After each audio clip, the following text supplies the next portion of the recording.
유명 연예인 전지현 씨의 트레이너 출신을 3급 행정관으로 채용해서 논란을 일으켰던 청와대가 그 무렵 1억 원대의 운동기구까지 사들였던 것으로 확인됐습니다. 구매 내역을 살펴본 납품업계 관계자는 여성이나 노약자를 위한 맞춤형 주문이라고 평가했습니다. 노진민 PD와 함께 좀 더 상세히 알아보죠. 어서 오십시오. 안녕하십니까. 전지현 씨 트레이너. 예. 이분을 채용하고 구설수에 올랐던 청와대가 그 장비 구입한 사실이 드러났습니다. 네, 청와대는 일명 전지현 트레이너로 유명한 윤 전추 씨를 3급 행정관으로 채용해서 논란을 일으켰었는데요. 윤 행정관을 채용할 당시에 1억여 원의 트레이닝 장비도 구입했던 것으로 확인됐습니다. 민주연합 최민희 의원실이 제보를 통해서 트레이닝 장비의 구매 내역을 확보했습니다. 보시는 대로 필라테스 스트레칭 장비와 유산소 운동기구, 그리고 근력 강화 운동기구 등 총 32종류의 운동기구를 구매했고요. 이 기구들을 구입하는데 최소 8,500만 원에서 1억 1천만 원이 든 것으로 추정됩니다.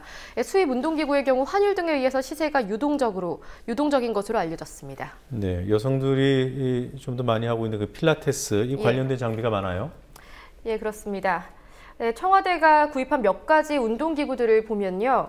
먼저 맨 왼쪽에 있는 파워플레이트라는 미국산 기구, 여배우들이 체형 관리를 위해 사용하면서 화제가 된 기구인데요. 원래도 고가지만 청와대는 최대 2,500만 원 상당의 최고급 사양을 주문했습니다. 또한 다음으로 러닝머신으로 부르는 그 트레드밀도 회원제 헬스클럽에서 주로 사용하는 900만 원대의 최고급 사양을 구매했고요. 530만 원이 넘는 하체 근육 단련 기구도 구매했습니다. 네. 자, 이런 장비 구매하는 과정에 제2부속실이 주도적으로 참여했다 그러던데요. 복수의 제보자들에 의해서 청와대 제2부속실이 피트니스 장비를 구매했다는 증언이 확인됐습니다. 우선 장비 납품에 관여한 한 업계 관계자는 지난해 2월 제2부속실에서 납품 시기를 급하게 요청했고 VIP가 쓰는 것이라는 말을 들었다고 말했고요.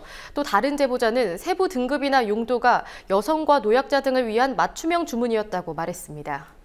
네. 또한 이 장비들과 납품업체들은 윤 전 행정관이 일했던 호텔 피트니스 클럽의 경우와 동일한 것으로 전해졌습니다. 네.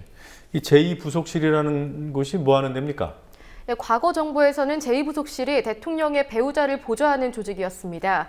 따라서 미혼인 박 대통령 취임 후에는 폐지될 것이라는 전망이 나오기도 했는데요.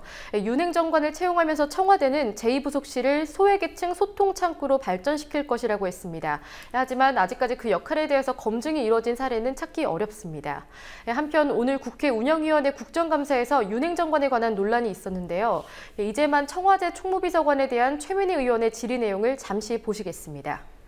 예, 청와대에서 근무하는 우리 행정관과 행정요원들은 이제 대통령님을 근접거리에서 보좌하고 있고 나이가 국정 최고 책임자를 보좌하기 때문에 여러 가지 국가 기밀 사항들을 다룰 수 있기 때문에 나이가 국가 기밀인가요? 그렇기 때문에 근데 저희 이미 언론에 다 보도가 행정관과 됐는데요. 행정요원들의 어떤 그 구체적인 인적 사항이라든지 이런 부분은 저 죄송한데요. 말씀드릴 수 없으면 제가 양해 여쭙는 것만 짧게 답변해 주십시오. 근데 언론에 이미 났던데 34살입니다. 그런데 대한민국 상급 공무원 중에 역대 최연소더라고요. 네, 그러니까 지금 이미 전지현 트레이너로 다 알려진 사람에 대해서 뭐 얘기할 수 없다고 얘기한 거죠. 네, 이 답변을 한 사람이 그 유명하다는 이재만 씨군요, 총무비서관. 이 비서관은 이른바 만만회, 문고리 3인방 등 대통령의 최측근 실세로 꼽히는 인물입니다. 지난해 한 50대 남성이 이재만 비서관을 사칭해서 대우건설 낙하산 입사에 성공하고 또 올해에는 KT 입사까지 시도했던 사건이 있었는데요. 이러한 일련의 사건들이 이 비서관의 영향력이 얼마나 큰지 증명하는 사례이기도 했습니다. 또 한편 논란 속 제2부속실의 안봉근 실장 역시 문고리 3인방 인사 중 한 명입니다. 박 대통령이 휴대전화와 가방을 맡길 만큼 신뢰하는 인물로 알려져 있습니다. 네, 어쨌든 간에 지금 이 장비 구입이 뭐 고가 장비라는 것도 문제가 되지만 이 장비를 들여놓고 또 전지현 트레이너라는 윤 전추 씨를 행정관으로 데려오면서 혹시 윤 전추 씨가 사실상 전지현 트레이너에서 박근혜 트레이너 역할을 하게 되는 게 아니냐 이런 지적들이 나오는 거 아니겠습니까? 그런 지적들에 관련해서 여러 가지 상세 내역을 요청했지만 의원실에조차 관련 내용은 공개하지 않고 있습니다. 네, 여전히 윤 전추 씨가 무슨 일을 했는지도 공개가 안 되는 상황이고요. 다만 대통령 트레이닝 역할을 하지 않았다 이런 얘기죠. 자, 이명박 전 대통령 얘기해 보겠습니다. 서울 지하철 9호선 뭐 특혜 사업이라는 지적은 뭐 줄곧 있어 왔는데 이 부분에 대한 수사를 검찰이 했습니다. 예, 서울중앙지검은 오늘 이명박 전 대통령의 지하철 9호선 특혜 의혹에 대해서 무혐의 처분했습니다. 이 전 대통령은 지난 2012년 경실련에 의해서 고발당했는데요. 서울시장 재임 당시에 지하철 9호선 기본요금을 올려주고 또 최소 운영 수입 보장 MRG, 즉 예상에 못 미치는 수익분을 보전해주는 규모를 과다하게 책정했다는 이유였습니다. 특히 9호선 대주주인 맥쿼리의 계열사에 이 대통령의 조카이자 이른바 만사형통 이상득 의원의 아들 지형 씨가 재직 중이었다는 점에서 권력형 비리 의혹도 있었는데요.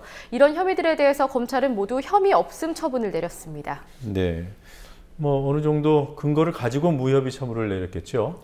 검찰은 서울시와 민간 사업자의 협상 과정에서 협약 내용이 바뀌었을 뿐이라면서 이것이 서울시의 불리한 조건이 아니라고 판단했습니다. 함께 고발된 서울시 실무자들을 불러서 조사했지만 죄가 성립하지 않다고 보고 별다른 조사는 사실상 하지 않았습니다. 네.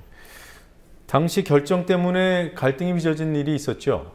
예, 2009년 7월 9호선이 개통된 뒤 4년간 서울시가 MRG 규정에 따라서 맥쿼리사에 지급해야 하는 지원금은 1,267억 원에 달했습니다. 결국 서울시와 맥쿼리 간의 요금 갈등이 이어지면서 지난해 맥쿼리가 9호선 사업에서 철수했고요.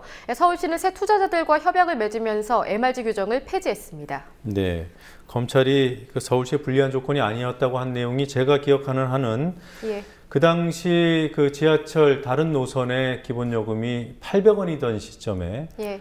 이 맥쿼리에는 1,000원을 보장을 해줬고요. 예, 그렇습니다. 그리고 향후 사업 15년 동안 보장된 수익금이 있었어요. 그 예. 예상 수익의 90%에서 70%를 보전해주는 그런 내용이었죠. 예, 그렇습니다. 네, 그게 특혜가 아니라는 얘기군요.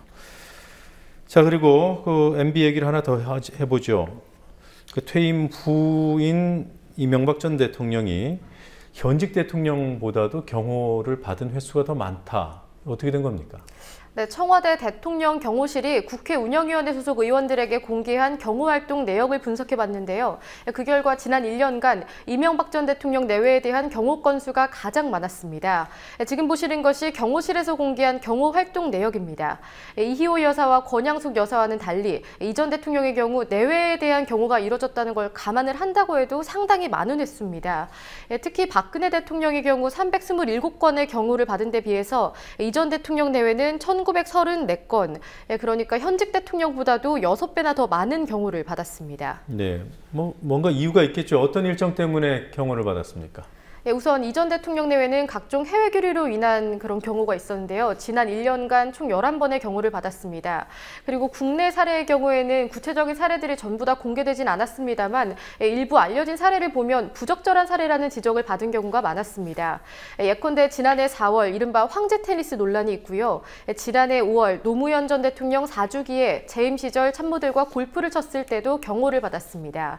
또한 국정원 대선 개입 사건, 4대강 사업 부적절 판정 등이 논란이었던 지난 8월에는 4대강 사업에 참여한 건설사 골프장에서 골프를 즐길 때도 역시 대통령 경호실의 인력이 동원됐습니다.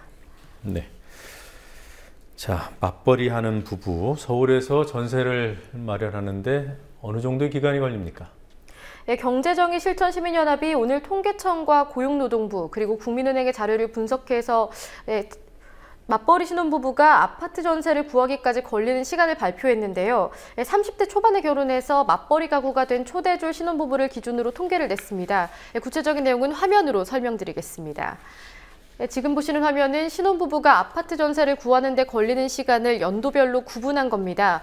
서울 아파트에 전세를 구하려면 2009년에는 17.2년이 걸렸던 것이 지난해 28.5년까지 늘었고요.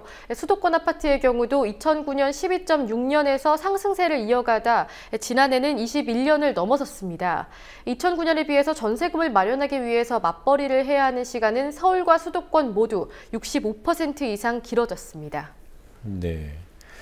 자, 뭐 소득이 전세 가격을 못 따라가기 때문에 생기는 현상 아니겠습니까? 예, 그렇습니다. 전세 가격은 치솟고 있는 반면에 맞벌이 부부의 흑자 규모는 오히려 줄어들었습니다. 이번엔 연도별로 전세 중간 가격, 그러니까 평균 가격과 맞벌이 신혼부부의 흑자 규모를 비교해봤습니다. 네. 예, 전세가의 경우에는 2009년 2억 137만 8천 원에서 지난해 2억 8,209만 원대로 40% 비싸졌고요. 예, 수도권 역시 1억 4,792만 원이었던 아파트 전세가가 지난해 2억 863만 원대로 41% 높아졌습니다. 하지만 맞벌이 신혼부부의 흑자액은 2009년부터 점차 감소하더니 지난해를 기준으로 82만 6천 원, 최근 4년간 흑자가 늘기는커녕 18% 줄어들었습니다. 네. 그리고 서울시 공무원 간첩 조작 사건이 있었죠. 그에 연루됐던 국정원 직원들하고 또 국정원에 협력했던 사람들, 오늘 선고 공판이 있었더군요. 형량이 어떻게 나왔습니까? 예, 서울중앙지법은 오늘 국정원 직원들과 협조자 2명에 대한 허위 공문서 작성 및 모해 증거 위조 등 혐의 대부분을 유죄로 판결했는데요. 하지만 최대 양형은 2년 6개월에 그쳤습니다. 우선 증거 조작을 주도한 국정원 김모 대공수사팀 과장에게는 징역 2년 6개월이 선고됐고요. 이모 전 대공수사처장은 1년 6개월의 실형을 받았습니다만 방어권 보장을 이유로 법정 구속은 면하게 됐습니다. 수사 도중에 자살을 기도했던 국정원 권 과장은 징역 1년 6개월의 집행유예 2년을 선고받았고 이인철 전 주 선양영사관 영사는 징역 1년에 집행유예 2년, 국정원 협조자인 조선족 2명은 각각 징역 1년 2개월과 8개월이 선고됐습니다. 네, 이 형량 이거 어느 정도인 거예요? 부족한 겁니까? 어떻습니까?